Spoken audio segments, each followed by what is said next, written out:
Hello, and welcome to a new video for Precalculus Math UC, and we're on Lesson 20, which is about composite functions, but really it's about more than just composite functions. It is about the algebra of functions. What do I mean by algebra of functions? Well, we, in the last lesson, talked about functions, and so now we need to talk about, what are some of the cool things we can do if we know that we have functions? Because otherwise, why would we care that they're functions? So that's kind of just like what we're doing and why. First off, we have a special notation we use with functions.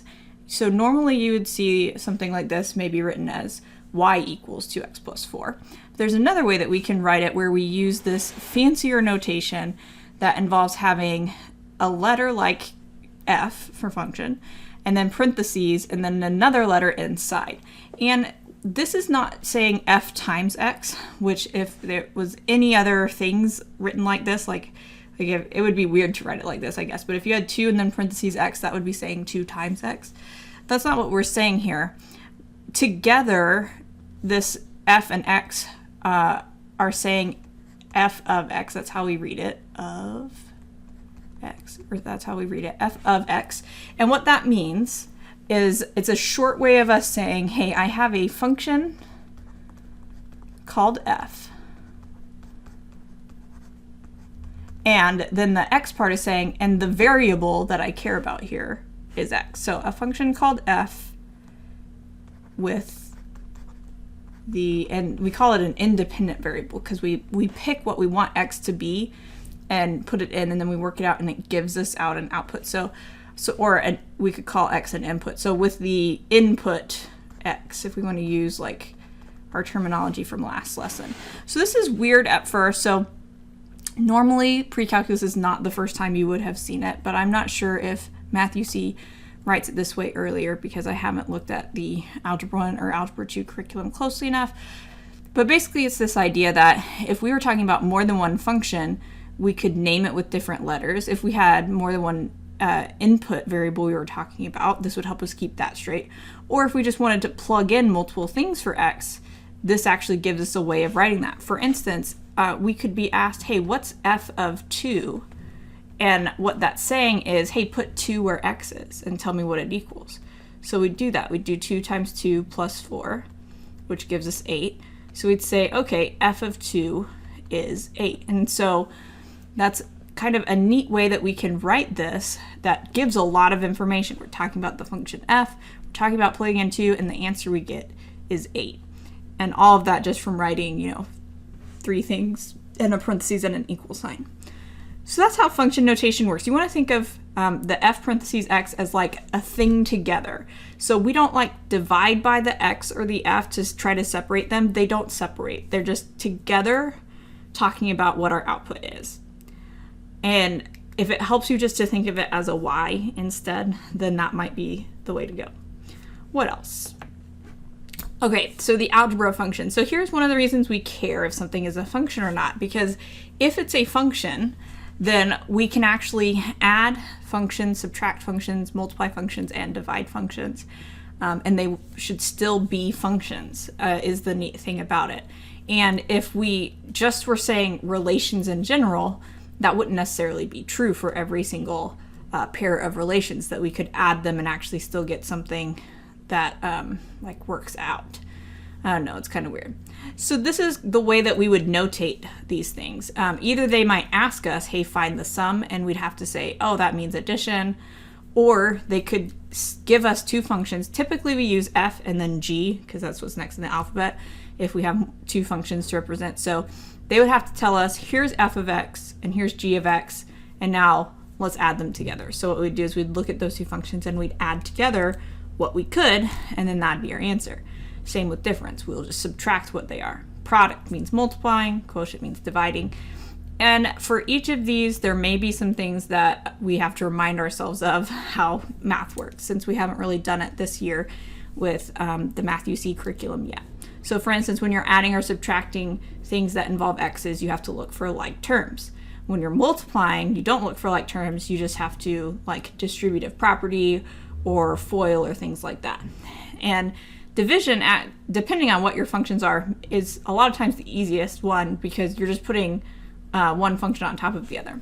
And unless they say otherwise, we're always going to do whatever the first function is and then the second function. So that matters for subtracting or division, that if we switch them around, that's a different answer.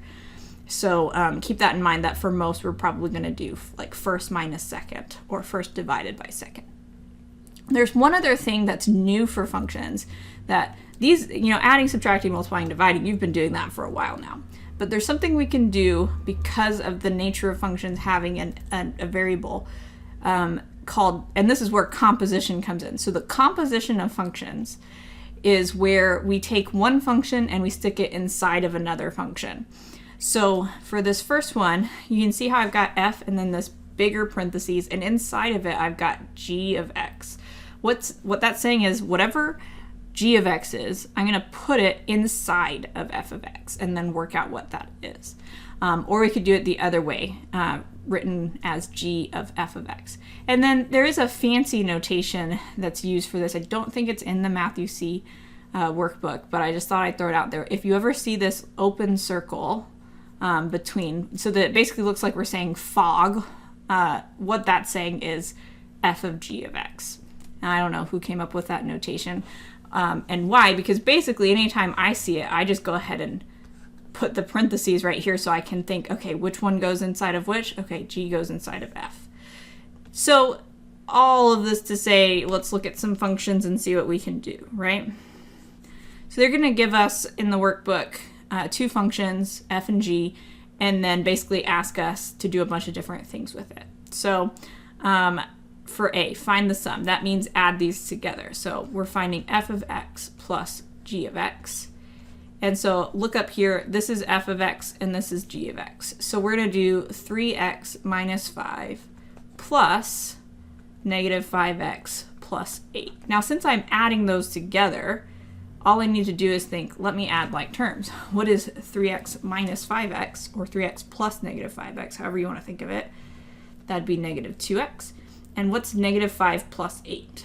That'd be plus 3. So our answer to this is that f of x plus g of x is negative 2x plus 3. So just make sure that you're remembering that we add x's together with each other, we add numbers together with each other, we can add x squareds together with each other, but we can't combine an x with just a regular number, because negative 2x is saying negative 2 times something, and we haven't defined what that something is. So we don't know if it would really add with 3 the way we think it would. If x is 1, right, then we could add these together and we'd get 1. But x could be anything. X could be 10, and in that case, we'd have to know it was 10 to be able to get the right answer. Okay, let's find the difference. So f of x minus g of x. So same kind of deal, 3x minus 5, but when I subtract the second function, I need to actually basically change both signs. So I need to say subtracting negative 5x means that I'm really adding 5x. And subtracting positive 8 means I'm really doing minus 8. The first function doesn't change though, because we're saying basically positive f of x minus g of x. So we're going to do 3x plus 5x and get 8x, and then negative 5 plus negative 8 and get negative 13. Make sure kind of before you go too far that you're like, yes, I understand why it's 8x minus 13, because we had to distribute a negative. Okay, the product here. So f of x times g of x is going to be 3x minus 5 times negative 5x plus 8. So when we multiply two, these are binomials, two binomials together, so two terms and two terms. We either want to use the distributive property, or there's a special thing that you might have learned. It's an acronym called FOIL. FOIL stands for first, outer, inner, last, and it's a way for us to keep track that we've multiplied everything we need to. And doing the distributive property literally gives you the same thing. Just if you're doing the distributive property, you have to distribute the 3x to both of these and the negative 5 to both of these. So here's what we need to do. 3x and negative 5x. That's the first term in each of these. So negative 15x squared. Then outer. So I'm going to do 3x times 8. again, this looks just like the distributive property. 3x times 8 is 24x. Then I'm going to do inner, so negative 5 times negative 5x, which is plus 25x. And then I'm going to do last, so negative 5 times 8, which is negative 40. So negative 15x squared is the only x squared, but I have two x's here that I can add together. 24x plus 25x is 49x. That's a rather large number of x's. Okay, negative 15x squared plus 49x minus 40. So that would be our answer to that one. Find the quotient. So the workbook actually specifies, but I was lazy, that we want to put the first function over the second function. And like I said, there's probably not much we can do here other than just write it down. Because just as a reminder, you can't cancel these x's out because not everything on top and bottom has an x. And we can't cancel out the 5's or anything. If you're doing that, what you're thinking of is when we have multiplication, which this isn't exactly the same thing. If it was multiplication, yes, we could cancel those out. But because we have subtraction and addition, we can't cancel. This is our answer. So it may be frustrating, but I mean, we didn't have to do anything. As long as we realize we didn't have to do anything, then that's, all gravy. So this says find f of g of x. So this is the really truly new thing that's going on here. What we want to do is we want to take what g of x is, which is negative 5x plus 8, and we want to plug it in where the x is in f of x. So f of g of x is, we write down what f is, but when we get to the x, we put a parentheses and we write down what g is. Like this. Okay? And so then we simplify this as much as we can. We distribute. So that's negative 15x plus 24. And then that minus 5. We can do 24 minus 5. So this is negative 15x plus 19. That'd be our answer. So that's a lot, right? So we're going to have fewer problems overall, sort of, but like each one of these, I don't actually know if they do A, B, C, D, or if they actually like label them different problem numbers, but you're basically going to use the same functions to do a whole bunch of different things. And it's a little different just because this has an x squared. So there are going to be parts of this that may end up being easier and parts that end up being a little bit trickier. For instance, find the sum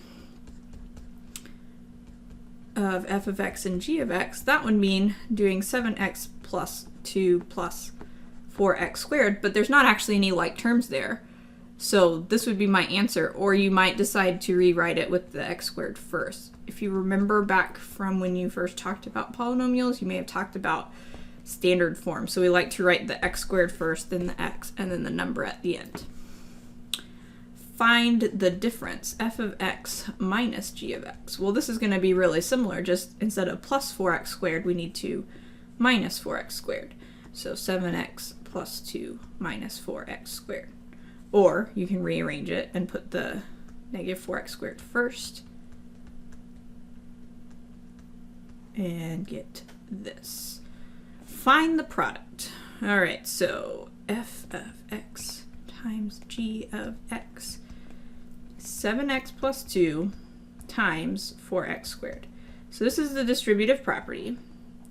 I'm going to distribute this to both of these two things. So that means I've got 7 times 4, which is 28, and I've got x times x squared, which means I have x cubed. Then I'm going to do 2 times 4x squared, which is 8x squared. And then x cubed and x squared don't add together because they have a different number of x's. So that's my answer. Find the quotient. So f of x over g of x is going to give us 7x plus 2 over 4x squared. And again, we can't simplify because 7x plus 2, there's addition in there. So in order for us to simplify something in a fraction when we've got addition or subtraction happening, every single term has to have something you can cancel. And that's not happening here, so this is our answer. All right, let's take g of x and put it into f of x. So this actually isn't so bad. If they asked us to do it the other way around, it'd actually be a little bit more complicated. But they didn't. We want to do 7x plus 2, but where 7 is, I want to write, sorry, not where 7 is, where x is, I want to write 4x squared. So I'm going to do 7 times 4 and get 28x squared plus 2. So that's my answer. So basically each workbook page has kind of 2 sets of problems like that, and then they have a couple problems at the bottom for whatever reason that they're like, here, find either addition, subtraction, multiplication, or division. And I don't know exactly why they decided to do it that way, but that's how they did it. So this is kind of what it looks like. So given this f and g, find f of x plus g of x. Okay, well, we can do that. We can add these together. And it may be that you can even like look at these and say, okay, what I'm going to add together is the 5x and the negative 2x. So that's 3x, and then let's not forget the plus 9 here. F of x plus g of x is 3x plus 9. Easy peasy, right? Now, this next one, and I'm pretty sure there is one in the workbook that looks like this, and that's why I put on here. This one's a little bit more involved, because if I want to multiply these together, and what we have, I'll remind you of some vocabulary here. We have a binomial, because there's 2 terms, times a trinomial, since there's 3 terms.